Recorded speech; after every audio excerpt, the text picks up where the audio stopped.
Hi friends, అందరికీ నేను మీ crazy blog channel. ఈ రోజు బ్లాగ్ వచ్చేసి ఏమంటే డంగాపూర్లో అయితే మోటార్ దించడానికి అయితే వెళ్ళి అయితే మోటార్ లోపల అయితే నీళ్ళు అయితే రింపుకున్న తర్వాత అయితే జాలీలు అవి అయితే కట్టేసుకుని అయితే మోటార్ అయితే దించేసినాము. దించిన తర్వాత అయితే మోటార్ చాలు చేసి అయితే కస్టమర్కి అయితే చూపించి అక్కడి నుంచి అయితే మేమైతే గోపాల్పేటకి అయితే వెళ్ళి అయితే మల్టీమీటర్ చూస్తే కానీ ఆ మోటార్ అయితే ఫేస్ టు ఫేస్ అయితే కాలిపోయింది. మోటార్ కాలిపోయిన తర్వాత అయితే మేమైతే ఆ మోటార్ పైపులు తీసుడు అయితే స్టార్ట్ అయితే చేసినాము.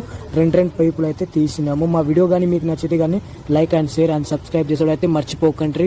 అక్కడి నుంచి అయితే మేమైతే ఆ మోటార్ తీసేసి అయితే ప్రాబ్లమ్స్ అవి ఏమి ఉన్నాయో ఆ కస్టమర్కి చెప్పేసి అయితే డంగాపూర్లో 2 days అవుతున్న కొత్త మోటార్ దించి అయితే ఆ మోటార్ అయితే నడుస్తలేదంటే మేమైతే అక్కడైతే వెళ్ళి చూస్తే కానీ ఆ మోటార్ అయితే కరెంట్ ప్రాబ్లమ్ తోటి అయితే ఆ మోటార్ అయితే ఒక ఫేజ్ అయితే కరెంట్ చూపిస్తలేదు. మేమైతే మోటార్ తీసుడు అయితే స్టార్ట్ అయితే చేసినాము.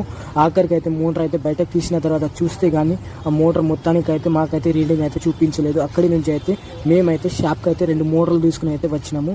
మా వాడు అయితే ఈ రోజు అయితే షాప్ అయితే ఓపెన్ చేయలేడు. మేము వచ్చిన తర్వాత అయితే మోటార్లు అవి అయితే చాలా ఉన్నాయి, అందుకోసం అయితే షాప్ అయితే ఓపెన్ చేసి అయితే మేమైతే మా వర్క్ అయితే స్టార్ట్ అయితే చేసినాము. ఆఖరికి అయితే వర్క్ అయితే కంప్లీట్ అయిపోయింది. ఈ రోజుకి